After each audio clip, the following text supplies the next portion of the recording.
Hey guys, tonight we slip behind the curtains of ancient Egypt, into a palace where walls glow with lamplight and incense curls through painted corridors. Somewhere past the granite columns and linen-draped balconies of Thebes, a royal baby takes her first wailing breath. You can almost hear the muffled chants of priests outside, blessing the Nile's steady flow. There's a warm hush to the night, broken only by the gentle splash of oars and the flurry of whispers from palace midwives. You're that baby. And you probably won't survive this. No, seriously? Ancient Egypt is not exactly a relaxing place to be born. Even if your dad is Pharaoh Thutmose Reshar disease, palace intrigue, assassination attempts wrapped in honey-soaked figs, it's a whole thing. But somehow you'll not only survive, you'll outmaneuver almost everyone around you. So, before you get comfortable, take a moment to like the video and subscribe, but only if you genuinely enjoy what I do here. And if you're listening from somewhere with pyramids, temples, or just a really good sunset, post your location and local time in the comments. Now, dim the lights. Maybe turn on a fan for that soft background hum. And let's ease into tonight's journey together. Your tiny body is swaddled in linen, tucked into a basket trimmed with lotus petals. Servants murmur that you'll be important. Though, to be fair, they say that about every pharaoh's kid until one of them gets booted for sneezing near a sacred ibis. You're born around 1507 BCE, the cherished daughter of Thutmose III and his great royal wife, Ahmose. Not a common name, that. She might even be royal herself, from one of the last surviving threads of the 17th dynasty. You're highborn, no doubt, and with that birthright comes expectation. Your name is Hatshepsut, which translates roughly to foremost of noble ladies. No pressure, right? Even as a toddler, you're surrounded by gold. Not metaphorically. Actual gold. Bracelets, amulets, and tiny ceremonial necklaces that weigh more than your head. Priests perform purification rites on your behalf. Nurses chant lullabies that blend with the drone of temple hymns. There's no such thing as a quiet childhood here. Every move is watched. Your diet prescribed by tradition. Your toys crafted with symbolism. A lotus isn't just a flower, it's a rebirth metaphor. That clay hippo you chew on represents the chaos of the Nile, baby. Your earliest memories flicker like torchlight. Cool alabaster floors, the ticklish feathers of fan-bearers, the distant clap of sandals. You hear your father's voice booming through palace halls, addressing generals and scribes. When he lifts you up in public, it's not fatherly pride, it's spectacle. You're a symbol, a statement, a reminder that the royal bloodline flows strong and divine. Historians still argue whether Thutmose III always intended for you to rise higher than any daughter before. But there are clues in how you're raised. You're not shuffled aside like some court decoration. You're educated, not just in hieroglyphs and perfumes like most noble girls, but in politics, religion, and military strategy. You learn to read the stars and interpret the will of gods. You're taught the names of all 42 provincial governors, and which ones are most likely to rebel. Bedtime stories include the Book of the Dead, which is exactly as uplifting as it sounds. Outside, Egypt flourishes. Your father is a conqueror. He campaigns deep into Nubia and Syria, stretching Egypt's power farther than ever. You, still in your toddler sandals, listen to stories of his victories from generals who arrive home dust-covered and sunburned. They present him with tribute, lapis lazuli, cedarwood, and exotic animals. One brings a live giraffe, another, a strange breed of long-legged dog. And still, nobody brings you a cat. Rude. You have siblings, though their names will mostly blur into the shadows of history. Some are half-siblings born to lesser wives and concubines. One of them, Thutmose II, will later become, let's call him your plot twist. For now, though, you all play together in sunlit courtyards, watched by guards in leopard skin kilts. You watch your mother worship at Karnak, the sacred temple complex. There, in towering halls lined with papyrus-shaped columns, you walk beside her through the hypostyle hall. The priests nod to you. Acolytes present fresh offerings, And as the incense burns and the light spills through high slits in the ceiling, something stirs inside you. Not just awe, but ambition. This is your future. You don't just want to walk these halls. You want to own them. Now here's a quirky thing. Ancient Egyptian kids didn't wear clothes until puberty. Royal or not, you're basically sprinting barefoot through mud-brick courtyards in nothing but a pendant of protection from Bes, the dwarf god of childbirth and mischief. Your head is shaved save for the sidelock of youth, a little plait over one ear like a spiritual antenna. At formal banquets, though, you're decked out in thick wigs, perfumed cones that slowly melt and drip scented oil, and yes, sometimes crocodile dung lotion. Hey, it was considered anti-aging. One of the court physicians insists your skin will remain as radiant as the eye of Ra. You politely thank him and wait for your bath. At night, you sleep in a high chamber with painted ceilings mimicking the sky. Stars are dot-shaped goddesses with arched spines, bent over the earth to protect you. Dream interpretation scrolls are kept nearby. If you dream of a fish swimming upstream, good fortune. If you dream of being swallowed by a crocodile, not ideal. Probably lay off the spiced goose liver at dinner. You are 8 years old when your world changes. Your father dies. No fanfare, no warning. You stand in silence at his embalming chamber, smelling natron and myrrh. You don't cry. That's not what heirs do. You just tighten your little fists and watch the world rearrange itself.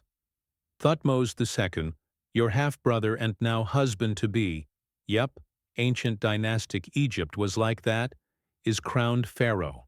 He's quiet, sickly, with a forgettable jawline and a tendency to agree with the last person who spoke. But he wears the crown, and you, at barely 10, step closer to power. The air around you thickens with incense and unspoken plans. You are no longer a royal daughter. You are the great royal wife. And somewhere in the back of your mind, the temple columns seem to lean toward you and whisper, "Not yet, but soon." Hey guys, tonight we slip behind the curtains of ancient Egypt into a palace where walls glow with lamplight and incense curls through painted corridors.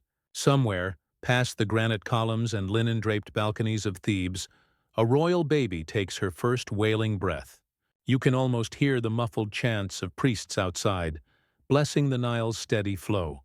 There's a warm hush to the night, broken only by the gentle splash of oars and the flurry of whispers from palace midwives. You're that baby, and you probably won't survive this. No, seriously, ancient Egypt is not exactly a relaxing place to be born. Even if your dad is Pharaoh Thutmose III, disease, palace intrigue, assassination attempts wrapped in honey-soaked figs, it's a whole thing. But somehow you'll not only survive, you'll outmaneuver almost everyone around you. So, before you get comfortable, take a moment to like the video and subscribe. But only if you genuinely enjoy what I do here. And if you're listening from somewhere with pyramids, temples, or just a really good sunset, post your location and local time in the comments. Now, dim the lights. Maybe turn on a fan for that soft background hum. And let's ease into tonight's journey together. Your tiny body is swaddled in linen, tucked into a basket trimmed with lotus petals. Servants murmur that you'll be important. Though, to be fair, they say that about every pharaoh's kid until one of them gets booted for sneezing near a sacred ibis. You're born around 1507 BCE, the cherished daughter of Thutmose I and his great royal wife, Ahmose. Not a common name, that. She might even be royal herself, from one of the last surviving threads of the 17th dynasty. You're highborn, no doubt, and with that birthright comes expectation. Your name is Hatshepsut, which translates roughly to foremost of noble ladies. No pressure, right? Even as a toddler, you're surrounded by gold. Not metaphorically, actual gold. Bracelets, amulets, and tiny ceremonial necklaces that weigh more than your head. Priests perform purification rites on your behalf. Nurses chant lullabies that blend with the drone of temple hymns. There's no such thing as a quiet childhood here. Every move is watched. Your diet prescribed by tradition. Your toys crafted with symbolism. A lotus isn't just a flower, it's a rebirth metaphor. That clay hippo you chew on represents the chaos of the Nile, baby. Your earliest memories flicker like torchlight, cool alabaster floors, the ticklish feathers of fan-bearers, the distant clap of sandals. You hear your father's voice booming through palace halls, addressing generals and scribes. When he lifts you up in public, it's not fatherly pride, it's spectacle. You're a symbol, a statement, a reminder that the royal bloodline flows strong and divine. Historians still argue whether Thutmose III always intended for you to rise higher than any daughter before, but there are clues in how you're raised. You're not shuffled aside like some court decoration. You're educated, not just in hieroglyphs and perfumes like most noble girls, but in politics, religion, and military strategy. You learn to read the stars and interpret the will of gods. You're taught the names of all 42 provincial governors, and which ones are most likely to rebel. Bedtime stories include the Book of the Dead, which is exactly as uplifting as it sounds.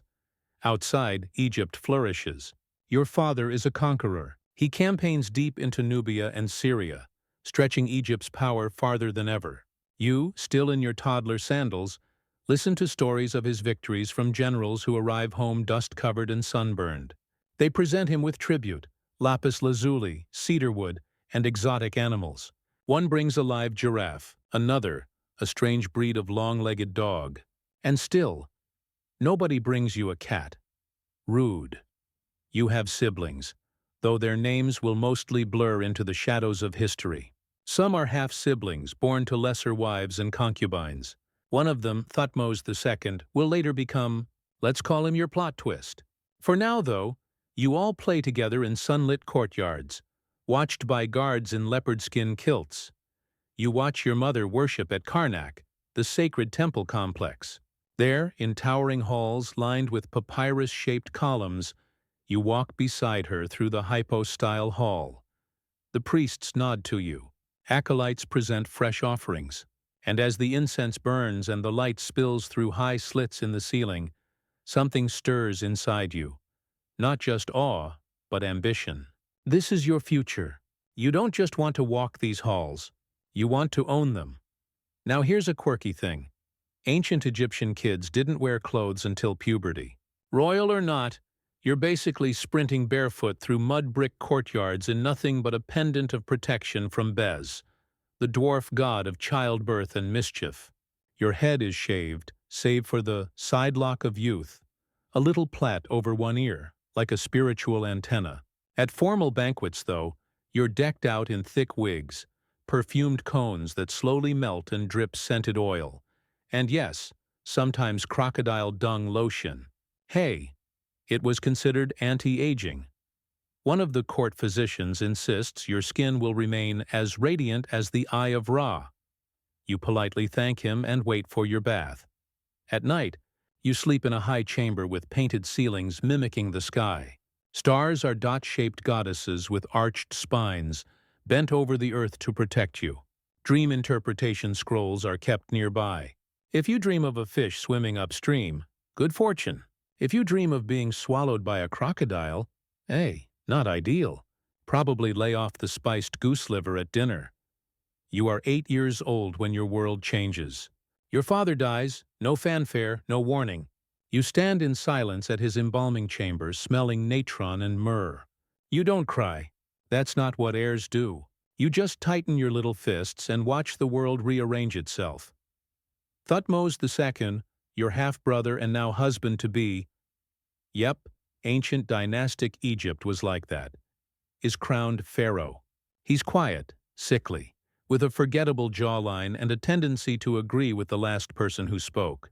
But he wears the crown, and you, at barely 10, step closer to power. The air around you thickens with incense and unspoken plans. You are no longer a royal daughter. You are the great royal wife. And somewhere in the back of your mind, the temple columns seem to lean toward you and whisper, not yet, but soon. The throne room is quiet the morning it happens. No thunderclaps, no divine lightning bolts from Amun-Ra himself. just a warm breeze drifting through the high-set lattice windows, the scent of roasted barley and lotus resin lingering from breakfast. You step into the hall with your head held high, draped in white linen edged with gold, your face painted just right, not too soft, not too stern. The crown they offer you is heavy. You accept it without hesitation. And just like that, you're pharaoh. Well, officially, you're still regent. But let's be honest, there's no regency left. Thutmose III is still toddling around with a scribal tutor, learning how not to draw birds backward in hieroglyphics. You've been running Egypt for years now, and today you stop pretending otherwise. Your title expands. You're not just Hatshepsut, daughter of Thutmose. You're Matkara.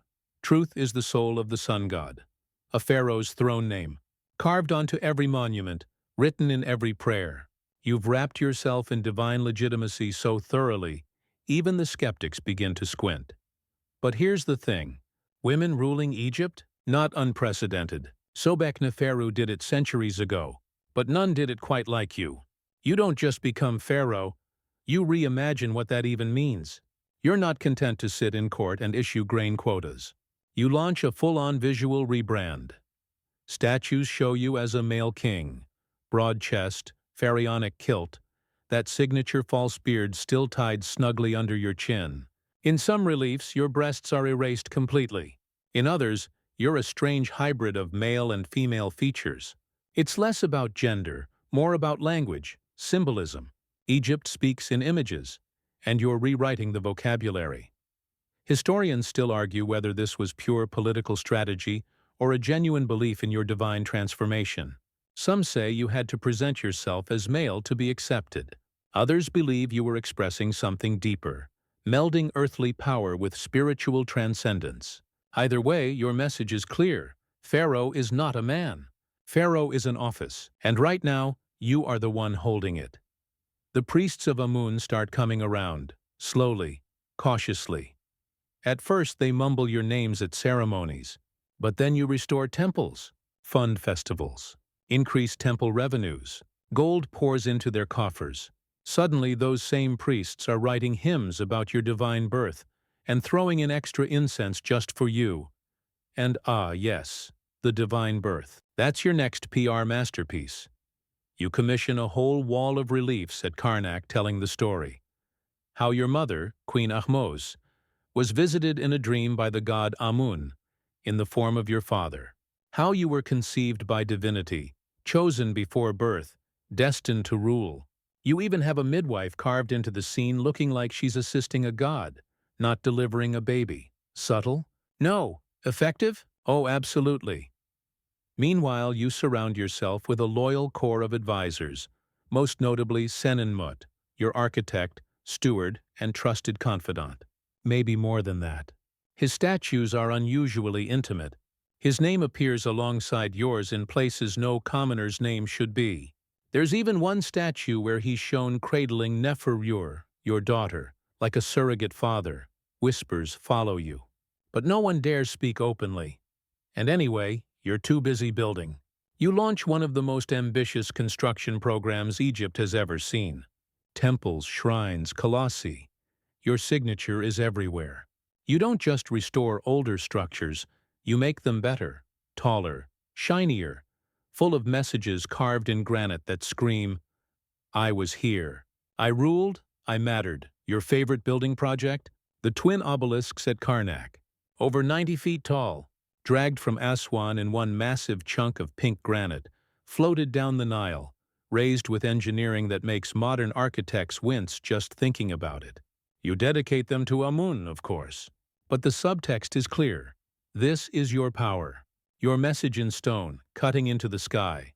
Oh, and you give offerings to every god, even the obscure ones, just to cover your bases. You're nothing if not thorough. You honor the gods with meats, bread, beer, and those weird conical incense sticks that smoke like overachieving birthday candles. One fringe tidbit you lean into: dreams. You become known for prophetic dreams, visions received in the quiet hours. Some claim you wake in the night to scribble messages from Amun. Others say you keep a dream scribe at your side, ready to record anything, from omens to odd cravings. Modern historians roll their eyes, but hey, it's all part of the mystique. You travel less as you age, preferring Thebes to the wider empire. But envoys still come, from Nubia, from Punt, from Cyprus even. They bow low, offer gold, lapis, and strange animals. One delegate brings what he claims is a unicorn. It's just a goat with a painted horn, but you smile and act impressed. Politics is theater, after all. Your daughter Neferure continues to shine. She takes on priestly duties, leads ceremonies, and appears in official portraits in positions of high honor. For a while, people wonder if you're grooming her to succeed you. A female pharaoh followed by another? Why not? But then, her name begins to fade from the records. No one knows exactly what happens to her. Some suggest she died young. Others think she was quietly removed for political reasons. The papyri go silent, and you, ever composed, never mention her publicly again. Still, the kingdom thrives. Trade flows, temples flourish. The people see bread on their tables and wine in their cups. You are not just a ruler, you are Ma'at, the living order, balance, justice, the pharaoh in full. By now, even those who once doubted you carve your name with reverence. Every festival includes your titles. Every priest bows deeper, and even little Thutmose III, now a teenager, keeps his thoughts to himself. He trains in the military, learns how to hold a spear, how to ride a chariot, but he never challenges you. Not yet. There's a quiet sunset where you stand at the edge of Karnak, your hands resting on the sandstone railing, watching the Nile shimmer. The breeze catches your linen sleeves. Somewhere a sacred ibis calls, and for a moment, it's just you. A woman who wasn't supposed to rule, who ruled anyway. Not because the gods whispered it, but because you believed it. You smile. The statues will last. The names will endure. And somewhere below your feet, masons are already carving the next one. You never say it out loud, but you always knew your reign couldn't last forever. Egypt doesn't care for clean exits. But for now, in the full heat of your power, you focus on legacy. Not in speeches, not in scrolls, but in stone, in trade, in temples that outshine the gods they honor. If your name will echo, it must have pillars to cling to. Thutmose III is growing taller, stronger, sharper. He watches from the margins, silent, polite, dutiful. You've given him the title of military commander, kept him occupied with foreign garrisons and border patrols. It's a political pressure valve. Give the boy an army and let him sweat it out in Nubia while you rule the heart of Egypt. You can't be sure what he's thinking. Maybe gratitude, maybe resentment, maybe both. Historians still argue whether Thutmose III quietly respected you or spent his youth rehearsing your downfall in the mirror. But at this stage, he says nothing. He marches, he nods, he learns to wait. That's almost worse. Meanwhile, you thrive. You expand Egypt's trade beyond anything it's seen in a century. Merchants line the docks in Thebes and Memphis with ivory, cedar wood, and luxury goods so exotic, the scribes have to invent new glyphs to describe them. One of your boldest moves? Reviving the long-dormant trade mission to the fabled land of Punt. Part myth, part diplomatic gamble. Your court artists depict it as a land of frankincense trees, squat little houses on stilts, and oddly styled nobles with ringed fingers and pet monkeys. You don't go yourself, rulers don't leave Egypt lightly, but you send a massive fleet down the Red Sea, commanded by trusted officials with strict orders. Bring back everything. What returns is legendary. Ebony, electrum, exotic animals, including giraffes, panthers, and what looks suspiciously like a massive fat cow with a beard. Most impressive of all? Live myrrh trees, roots wrapped in damp cloth and clay jars, carried by barge like green treasure. You have them replanted near your mortuary temple at Deir el-Bahri. For years, the scent of their resin will fill the air each time a breeze comes in from the Nile. And of course, you carve it all into walls. Huge reliefs, dozens of scenes. You standing triumphant, offering incense to the gods while rows of Puntites bow at your feet. No modesty here. It's a performance piece in limestone. Behold what I did. And who could do this but a pharaoh? This becomes your rhythm. Build, record, build again. Your projects spread like vines, obelisks piercing the sky, sanctuaries restored, shrines consecrated in your name. One temple lists over 70 divine titles for you. It gets a little excessive. Mistress of the two lands, she who shines like the morning star, the falcon who spits fire. Someone really had fun with that last one. But not all your monuments are loud. At Deir el-Bahri, your greatest architectural feat rises in quiet grandeur. Nestled into the cliffs west of the Nile, this isn't just a mortuary temple, it's a statement. Clean colonnades, sharp terraces, a harmony of mountain and stone. Senenmut, your architect/possible soulmate, designs it to reflect order, symmetry, balance. Ma'at in limestone. Here's the quirky bit. Some scholars think it was also meant to subtly outshine every temple in Thebes, including those of your father.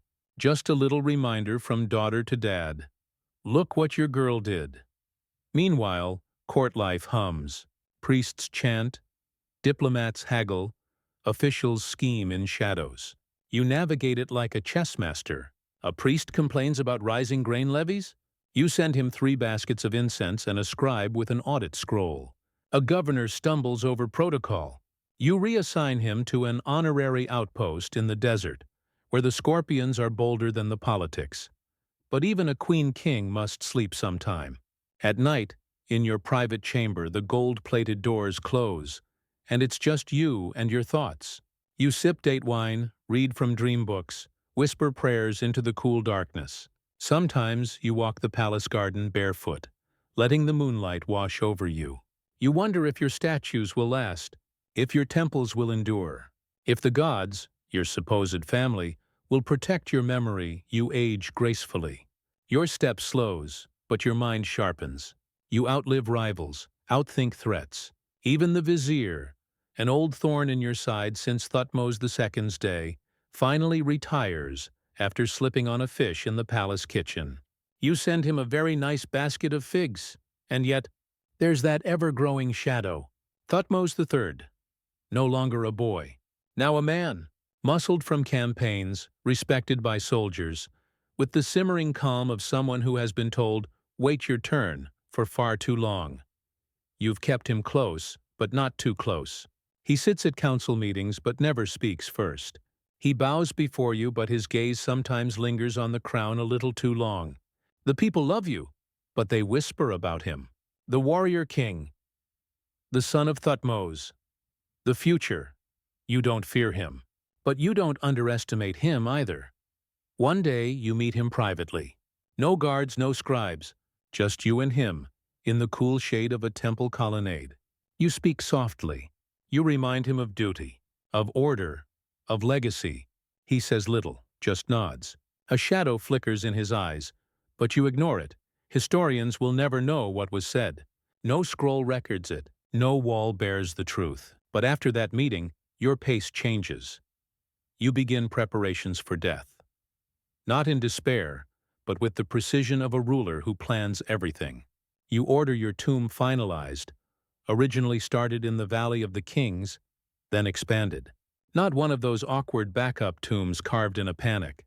Yours is strategic, nested, intricate, a resting place fit for a pharaoh. You oversee the temple rituals meant to secure your spirit's passage through the Duat, the Egyptian underworld. You dictate offerings, commission spells, compose hymns. You even have a duplicate sarcophagus made, just in case. Because let's be honest, Egyptian tombs were like real estate. Location mattered, but so did backup keys. And still publicly, you rule. You appear at festivals, offer prayers at the Opet procession, and wave at your people like nothing is amiss. The court plays along. No one dares ask about your health. But everyone starts carving your name a little deeper into the stone, just in case. Then one day, you vanish from the records. No dramatic proclamation. No state funeral carved into temple walls. Your reign simply stops A few priests note an end of days of Matkare. Some scribes draw a line under your last decree. Thutmose III takes over without ceremony. Your body is never found in its intended tomb. For years, centuries, your final resting place is a mystery. Some say your sarcophagus was reused. Others claim your name was erased to preserve Thutmose III's uncontested reign. Later evidence suggests your mummy was hidden, tucked into another's tomb, wrapped with someone else's name. Even in death, you remain a riddle, but not forgotten. You'd think that after decades of temple building, economic expansion, and master-level throne maneuvering, people might just let your legacy breathe. Nope. The minute you're gone, the chisels come out. Your statues are defaced. Reliefs are chipped away, names erased, images crudely plastered over. Workers go through temple corridors like they're cleaning up after a party you weren't supposed to throw. It doesn't happen all at once. Thutmose III waits a while. Years, maybe even decades. Long enough for plausible deniability, short enough to send a message. Historians still argue whether this erasure was politically motivated, religiously driven, or just plain petty. Was it vengeance? Insecurity? Or a strategic move to ensure that future kings didn't get ideas about their ambitious aunties grabbing the crook and flail? Thutmose III doesn't issue proclamations against you. He's too smart for that. Instead, your name fades quietly, like paint left too long in the sun. Monuments are reinscribed. Statues are repurposed. Suddenly, it's as though the mighty pharaoh Matkare Hatshepsut never existed. Just a regency. Just a shadow. Nothing to see here, folks, but your buildings are stubborn. Your obelisks still reach toward the heavens. At Karnak, one of them stands behind a stone wall someone built to hide it. Not destroy it, just awkwardly block it from view. Even your enemies can't bring themselves to demolish your work entirely. That's the tricky thing about legacy carved in stone. It doesn't burn, and it definitely doesn't shut up. In private, Thutmose III thrives. He launches military campaigns deep into Canaan and Syria, expanding Egypt's borders farther than anyone before him. He becomes the Napoleon of Egypt, as modern scholars call him. Great on the battlefield, savvy with propaganda, and, yep, still haunted by your ghost. Because no matter how far he rides his chariot or how many kings kneel before him, every time he passes a temple wall and sees a suspiciously recarved face, there you are, smirking from beneath layers of plaster. Let's talk about those erased images. Some show clear attempts to transform your figure into Thutmose II or Thutmose III. Others are so sloppy it's almost laughable. Your face gouged out but your name left untouched in the same panel. One relief at Deir el-Bahri has a giant chisel mark through your eye, but leaves your royal headdress pristine, as if someone got tired mid-job and wandered off for lunch. Sometimes it's subtle. A pronoun changed, a title replaced. Your daughter Neferure, her name's gone too. She's collateral damage in a game of dynastic cleanup. All those hopes, those ceremonies, the whispered dreams of a second female pharaoh, all scrubbed away by someone with a sharp chisel and a grudge. But even as your name fades, your fingerprints remain. Those trade routes, still humming. Those temples, still drawing pilgrims. The administrative reforms you made? Thutmose III keeps most of them. He even finishes a few of your projects and just signs his own name at the bottom. Senenmut vanishes too. No one knows what happens to him. One day he's designing solar-aligned chapels and getting statues with your name on them. The next, gone. His tomb is unfinished, his burial unknown. Some say he fell out of favor. Others whisper he was buried in secret, possibly with you. The juicy version, that your relationship was more than professional, and his memory got erased right alongside yours. And yet for all the erasures, something strange begins to happen. The more they try to wipe you out, the more impossible it becomes to forget you. Later pharaohs will rule longer. Some will build bigger, but none will so thoroughly bend tradition to their will and still leave the state stronger than they found it. Fast forward through centuries. Egypt's dynasties rise and fall. The Persians take over, then the Greeks, then the Romans. Your name? Still missing. Your tomb? Lost. Your body? Unknown. You become a myth, a mystery, an entry in the things that might have happened column of dusty scrolls. Until suddenly, the desert starts talking. It begins in the 19th century, an era of khaki-clad European adventurers with too much time and too little sunscreen. Archaeologists pick through sand, stone, and rumor. They stumble across Deir el-Bahri, your beloved mortuary temple. Covered in rubble, yes, but still magnificent. Your name begins to resurface. In fragments, a cartouche here, a title there. The occasional statue with a suspiciously masculine beard and a feminine waist. Scholars start whispering, could this be her? One of the key breakthroughs? A mismatched set of mummies found in a tomb known as KV-60.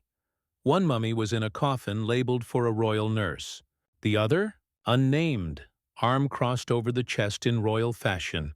Classic pharaoh pose. It takes decades, but in 2007, DNA and dental analysis suggest what some had long suspected. The anonymous mummy might be you, smuggled out of your tomb, hidden under the wrong name, but unmistakably royal, right down to the badly decayed molar that matched a tooth in a canopic box bearing your seal. Quirky, isn't it? After all those temples, all those obelisks, your identity returns to us not from a golden inscription but from dental records, and suddenly the world is listening again. Documentaries are made, books are written, tourists flock to Deir el-Bahri to walk your terraces and touch the stone you touched. Schoolchildren learn your name, not as queen, not as regent, but as pharaoh, the woman who ruled not beside the throne, but on it. Your story is complicated. You ruled through strategy, not sword, through patience, not force. You bent the image of power to fit your form, and then wore it so convincingly they had to destroy it to reclaim it.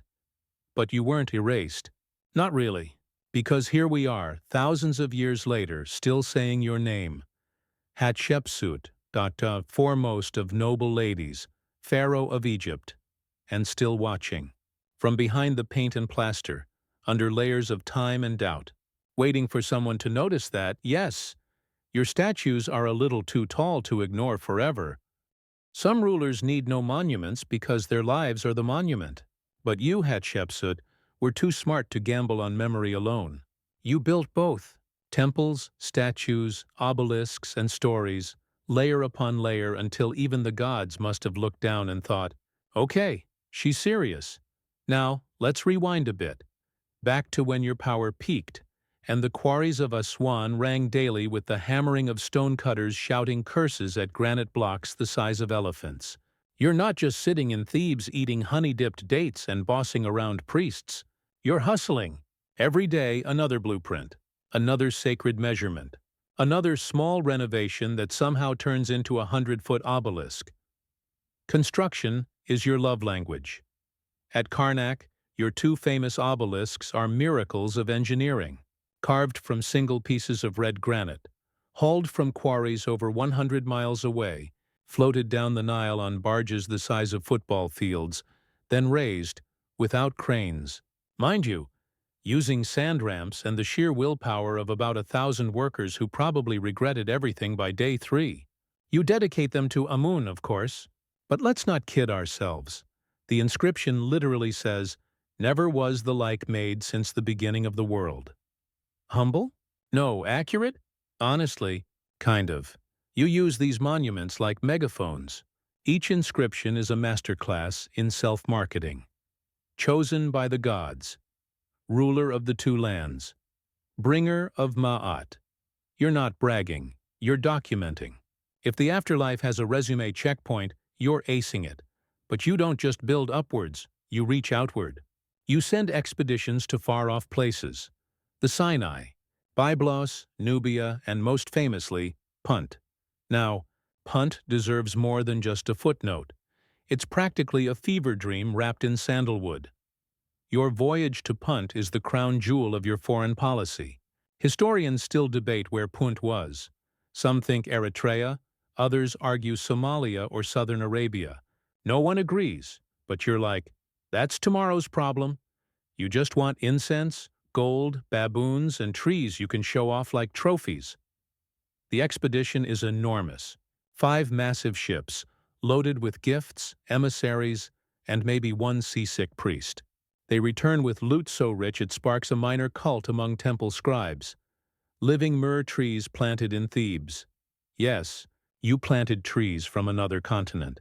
Heaps of ebony exotic animal skins, and enough incense to make the gods themselves swoon. You immediately have it all immortalized in your mortuary temple.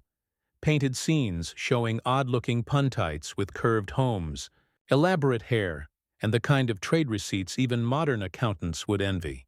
The Queen of Punt is depicted with such generous proportions that people still debate whether it was a medical condition or just a less than flattering artistic choice. Either way, it's iconic. At Deir el-Bahri, your beloved mortuary temple, every terrace tells a story. The rising levels echo a spiritual ascent. 3 layers leading from the valley floor up to the cliffside, mirroring the soul's journey toward the divine. Statues of you as Osiris line the walls, arms crossed, beard braided, eyes fixed on eternity. It's not just a building, it's a sermon in stone. Quirky detail? The inner sanctum was once home to sacred barks, giant ceremonial boats that housed statues of gods. These barks were hauled around during festivals, like divine parade floats. You personally funded several of them, ensuring the gods traveled in style.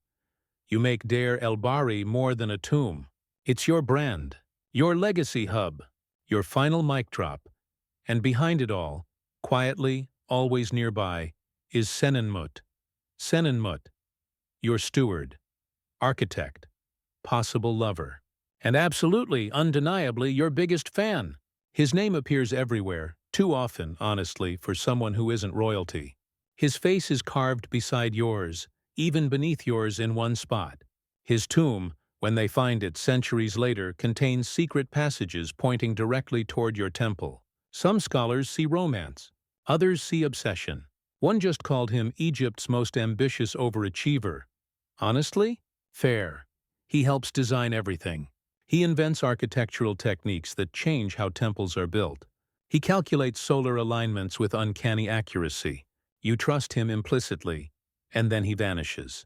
No record of disgrace, no scandal, just gone, which makes some people very curious and others very uncomfortable. Meanwhile, back in the palace, the politics don't stop. Thutmose III is aging, training, simmering. You keep his name on the monuments, but smaller, like a side character in your divine sitcom. You even commission scenes of him standing behind you literally a step lower, in one temple relief. Subtle shade, Ancient Egypt edition. Still, there's no full rebellion, no overt challenge, just tension, and maybe a little passive-aggressive stone carving. Some say you meant to make him your successor eventually, once you'd completed your vision. Others think you were grooming your daughter Neferure to take the throne. She performed rituals like a priestess, held titles like God's Wife of Amun, and appeared in official ceremonies almost as much as you did. But one day, like Senenmut, her name disappears. You lose her. Quietly. Completely. No fanfare, no funerary inscriptions. Just absence. It hurts. But you do what pharaohs do, build. Your final years are calm, deliberate, almost meditative. You walk through Karnak's halls, fingers tracing hieroglyphs. You visit Deir el-Bahri to inspect progress. You meet with scribes, approve budgets, sip fig beer under shady palms. You still wear the beard, still carry the crook and flail. But there's a softness now. The pressure has shifted from ruling to remembering. You've shaped Egypt's image, bent its gods into allies, stood among the kings as one of their own. Now you just want to ensure that memory doesn't dissolve like incense smoke in the sun. At some point, you begin visiting your tomb, not in secret, just quietly. The valley is dry, sharp with wind, filled with the chirp of birds and the occasional bleating of a goat from a shepherd who's very lost. Workers greet you nervously. You nod. You stand in the passageway, feeling the cool air against your skin. You ask the overseer how many jars of natron they've received. just checking, because even death must be planned. At some point, you stop asking people to remember you and start making sure they can't forget you. Every decision you make now has a second layer. You speak in double meanings. You walk in ceremony, but your mind is on eternity. You've ruled for over 2 decades, longer than many kings before you, and every morning you still rise. Slide into linen robes, adjust your headdress, and let the sun paint you gold through the temple columns. But there's a pressure now, an itch behind your ears. Something stirs in the court, just out of reach. You notice the way scribes look away a second too quickly, how Thutmose III's advisors whisper more often, and how the court astrologer has become oddly evasive whenever you ask about omens. So what do? You double down. You lean all the way in. You declare yourself the daughter of a god, literally. You have walls carved, again, depicting your divine conception by Amun. It's not the first time, but this time the art is more vivid, the script more assertive. In the relief, Amun enters your mother's chamber in the form of your father, Thutmose III. They embrace. A lotus blooms. Then your tiny infant self is held up to the heavens by gods who declare, "She will rule." It's the ancient Egyptian version of a paternity test, only with more incense and fewer lawyers. Historians still argue whether this divine origin narrative was pure politics or something deeper. Did you believe it? Did you need to believe it in order to silence the doubt that trailed you since day one? Or was it a calculated chess move? One final checkmate for every bearded bureaucrat who said pharaohs had to be male. Either way, it worked. The temples repeat it. The priests echo it. And the people, whether they believe it or not, begin to live it. Children chant your titles in hymns. Farmers invoke your name during planting season. Sailors paint your cartouche on their boats, hoping it will keep storms at bay. You are not a queen anymore. You are Pharaoh, and Pharaoh is divine. Meanwhile, you continue to reinforce the image. New statues show you with the uraeus, the rearing cobra on your brow, the ultimate mark of royal divinity. Others depict you striding with Horus, the falcon god, at your side, his wings shielding you like armor. You commission more depictions of yourself as Osiris, arms crossed, beard proud, skin painted the sacred green of rebirth. That's the power play. Death becomes part of your living image. You're preparing not just for the afterlife, but for the long game. The real long game. Millennia. And you know where this all goes. Deir el-Bahri. The temple is now nearly complete. Its colonnades sing at dawn when the wind rushes through them. The symmetry is divine. 3 terraces, dozens of chapels, a ramp so elegant even the gods might envy it. You walk through its quiet halls in the evenings, placing your hand on the cool limestone. You whisper thanks to the workmen who stayed late. You nod at Senenmut's best ideas, carved into the geometry like hidden signatures. It's more than a tomb. It's a message in architecture. A 3-dimensional sentence: I ruled. I belonged. I remain. And then, quietly, you do something odd. You start removing certain inscriptions, subtle things, not full erasures, just omissions. You instruct a few cartouches to be left blank, a couple reliefs left unfinished. You start referring to Thutmose III more often in decrees. You have his name placed beside yours in a few strategic locations. You're not surrendering. You're transitioning. Historians call this period the easing of power, but it's more like handing off a flaming baton without getting singed. You're preparing the court for what's next, without admitting what's next. You still attend ceremonies, still review temple offerings, still wave from gilded balconies. But more and more, your presence is spiritual, ethereal.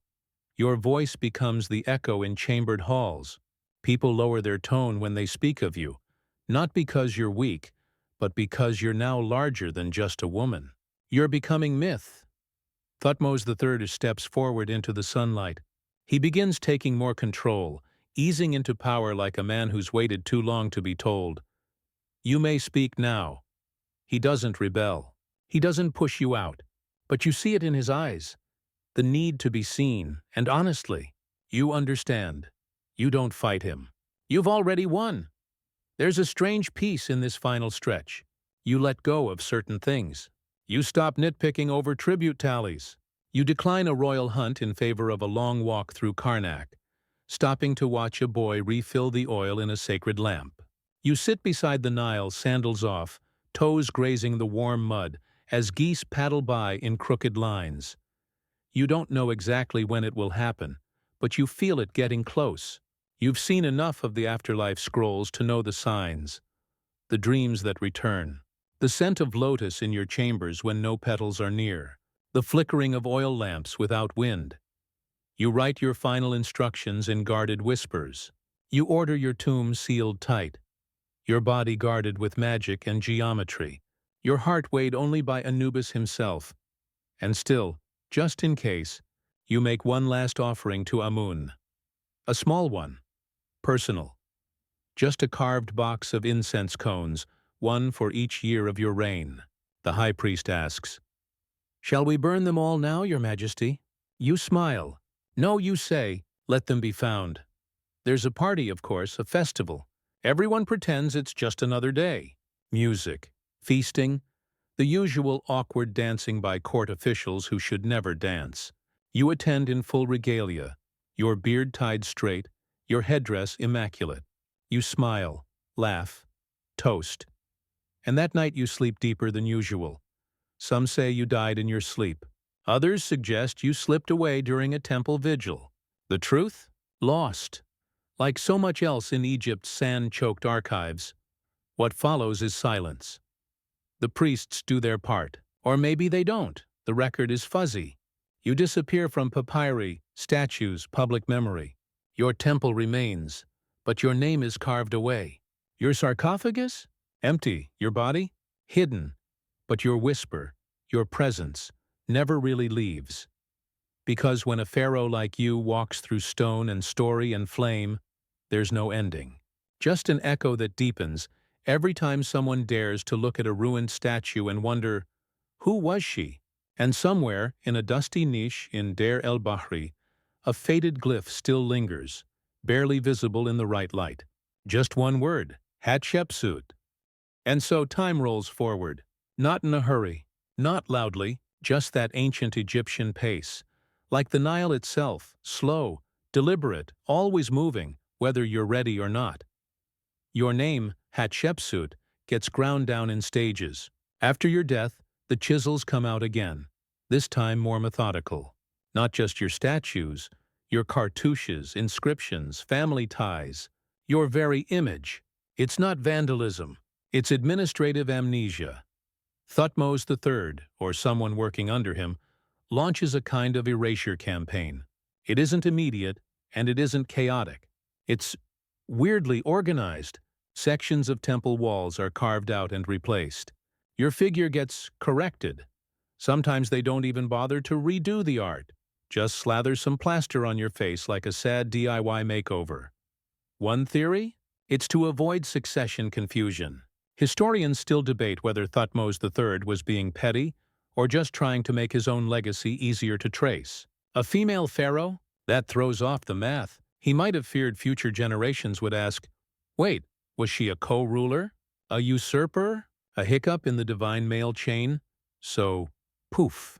You become a missing page in the royal ledger. But it doesn't stick. Not really, because your buildings are still too big to ignore. And not just big, better. Your obelisks don't crack.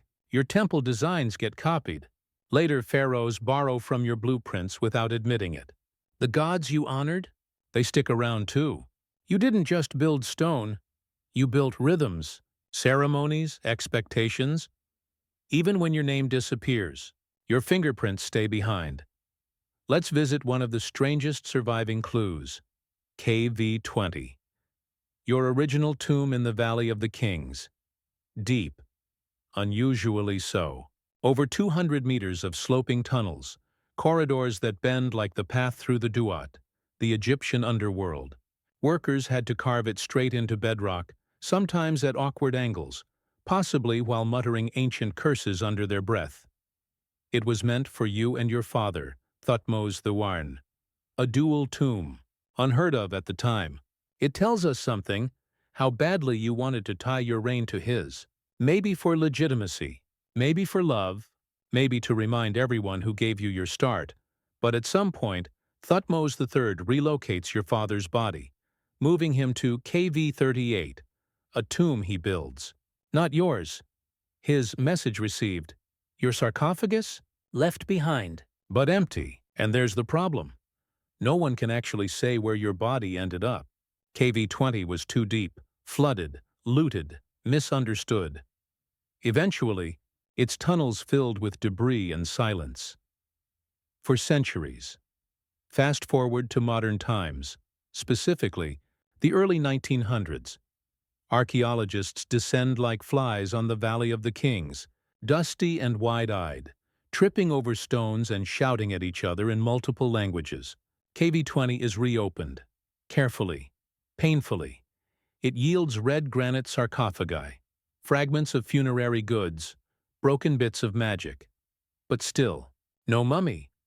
Then comes 1903, and KV-60, a different tomb altogether. An awkward little chamber where a mummy lies on the floor, unwrapped, forgotten, dumped like an afterthought. Nearby a coffin for a royal nurse named Citra Inn. No inscriptions to confirm the mystery body.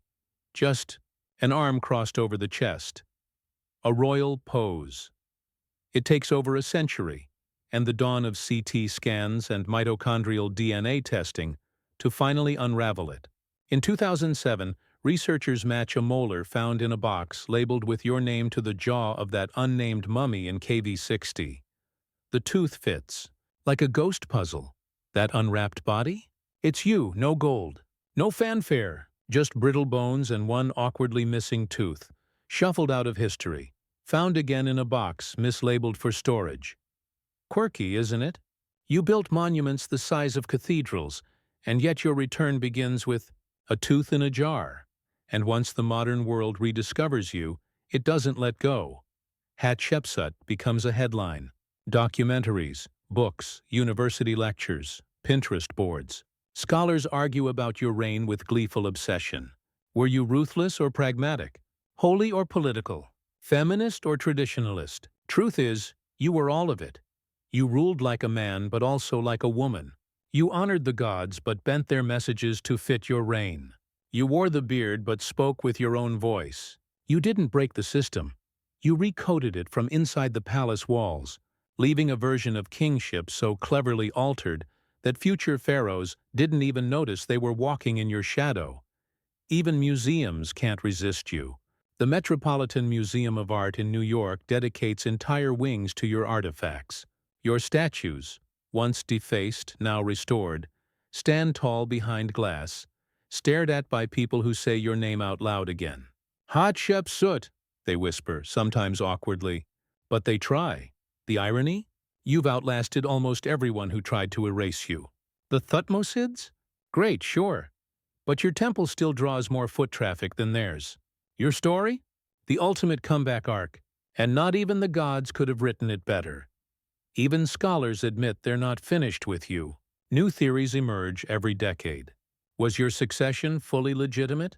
Did Senenmut hide treasures on your behalf? Was Neferur your heir, or your secret co-ruler? The debates keep going. They always will. Because a ruler like you doesn't just leave a legacy. You leave questions. Big ones. Like why you were so intent on shaping memory. Why you chose to be carved as Osiris, ruler of the dead. Why you picked that exact cliff face for Deir el-Bahari, angled just so to catch the solstice light. Some say it was ego. Others say it was faith. But maybe it was something simpler. Maybe you knew that history is a game of attention, of eyes, of whispers, and that if you wanted to be remembered, you had to become impossible to not notice, even if you vanished. And so, that's exactly what you did. You never set out to become a ghost. But that's the thing about history. It rarely asks for permission. And yet, ghost or not, your influence lives on. For a long stretch of time, you're little more than an oddity to Egyptologists. A name half-remembered. A statue with an ambiguous chin beard. A temple that didn't quite fit the pharaoh mold. But then the puzzle pieces start snapping back into place. and you reassemble like one of your own granite colossi. By the 20th century, your story becomes a quiet revolution. You start appearing in textbooks. At first just a paragraph, then a sidebar, then, finally, your own chapter. The pharaoh who was a woman, the woman who became a king. Teachers say your name with that subtle pause, like they're waiting for someone to ask, "Wait, how did she do all that?" And oh, how the debates roll in. One camp sees you as a master strategist, calculating, precise, seizing power with a long game that makes Machiavelli look like an intern.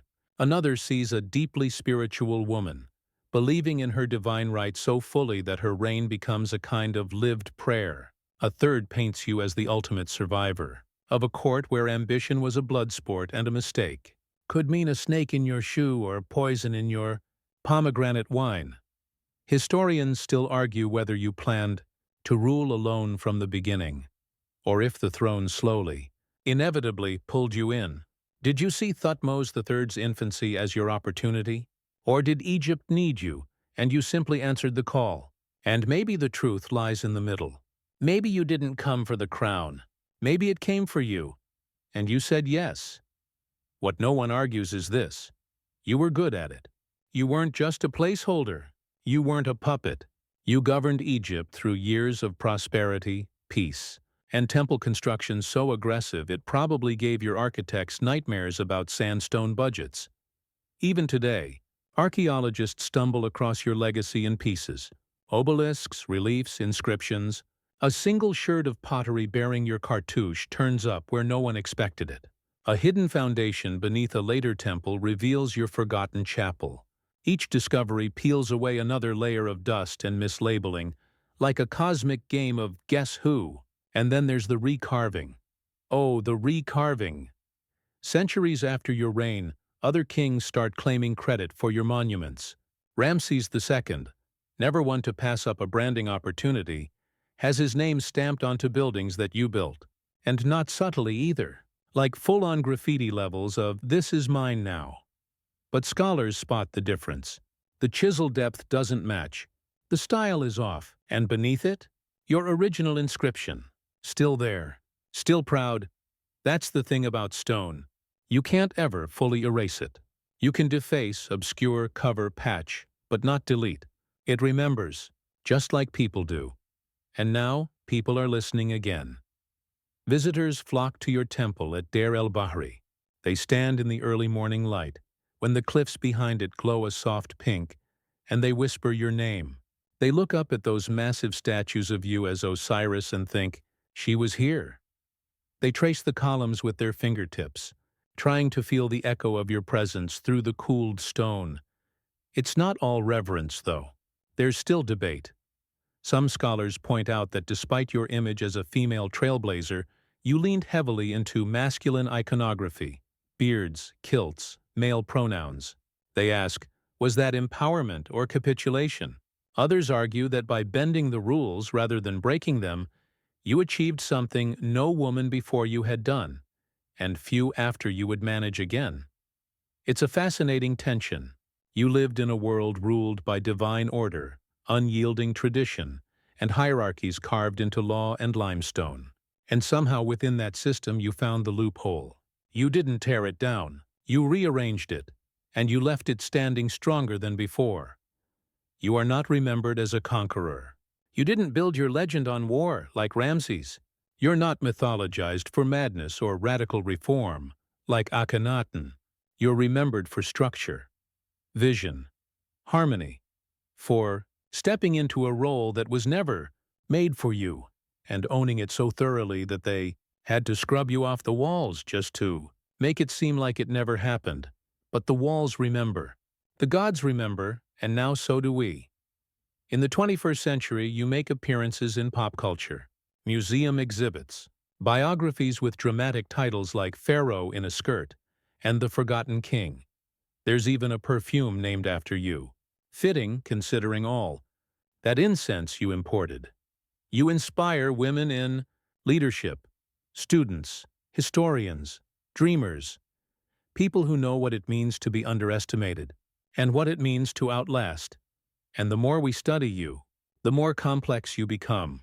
Not a saint, not a villain, just human. Powerful, flawed, brilliant, careful, daring. You don't fit neatly into the strong female ruler box. You blow the lid off it and leave it at the bottom of the Nile. You are the original blueprint for subtle disruption, and you don't need a tomb full of gold to prove it. Because every scholar who corrects your title, every child who draws your temple for a school project, every visitor who squints up at your defaced cartouche and whispers your name, that's your afterlife, and it's louder than ever. So here we are, on the final step of your journey, standing at the edge of memory and myth, right where time softens and sleep begins to pull like the tide. And you, Pharaoh Hatshepsut, are still watching from the terraces of Deir el-Bahari, not as a ghost, not as a shadow, but as a monarch sculpted from legacy itself. Your reign, in retrospect, reads like a masterclass in both power and patience. You didn't explode into history, you seeped into it. You outlasted stormier kings, louder rulers, more dramatic pharaohs with their wars and upheavals. You ruled Egypt like a stone carver, measured, intentional, leaving grooves deep enough for centuries to run their fingers through. Your name was once spoken only in temple corridors, then silenced by design, and now whispered once again around the world. From classrooms in Cairo to lecture halls in Paris, to the digital corners of the internet where sleepy ears listen to your story, your name passes from breath to breath. And isn't that the most human wish of all? Not just to live, but to be remembered. Let's take a moment to revisit you, not as Pharaoh, but as a person. You were born into firelight and ritual, wrapped in linen and destiny, raised among columns taller than palm trees, tutored in the language of gods and governance, before you could even spell your own name in ink.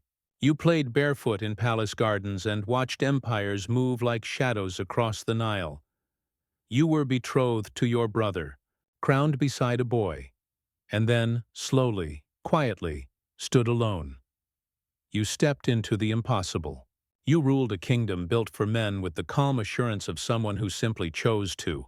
You carried the weight of gods, armies, priests, and harvests. Every Nile flood, every temple stone, every breath of incense passed under your watchful gaze. You honored your daughter, guided your court, loved, perhaps, your architect, and fought not with weapons, but with legacy. You made yourself a monument, not of bronze or ego, but of granite and elegance. You reshaped kingship without ever calling it revolution. And when you died, softly, silently, the erasure came. But not the forgetting, because even though your face was chipped from the walls, your outline remained. The gods knew, the people suspected, the stones remembered, and now we do too. In museums, your statues stand once again.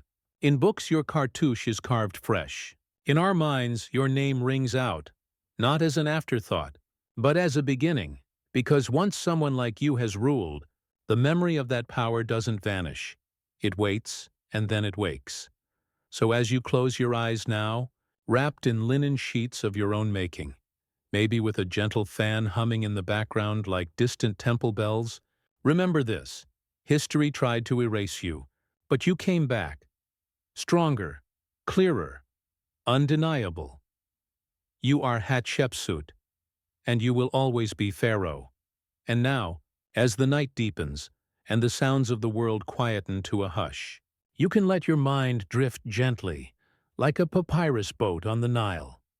You've walked with pharaohs tonight, through halls of limestone and across the soft dust of the Valley of the Kings. You've watched a woman step into a role never meant for her, and wear it so well that the world eventually had no choice but to follow. Let that thought settle into your chest. The strength to lead, the grace to endure, the wisdom to plan for a future that may not come for thousands of years. That's what Hatshepsut did.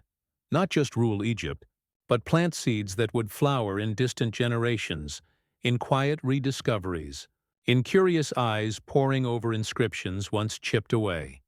And now you can rest. The temples are silent. The torches dim, The cool stone beneath the stars holds the warmth of the sun that passed hours ago. Somewhere, in a chamber far away, the gentle perfume of myrrh still lingers, curling like smoke around a name once lost. Let the story fade now, like the final echo of a prayer whispered beneath a high sandstone arch. Let your breath slow, your body soften, your thoughts loosen their grip. You've traveled across centuries tonight. You deserve stillness. Tomorrow the world will wait.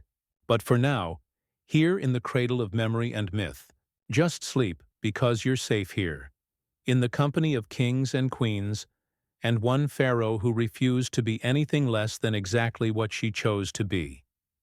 Good night, traveler. Let the Nile carry you gently into dreams. End of script. Sweet dreams.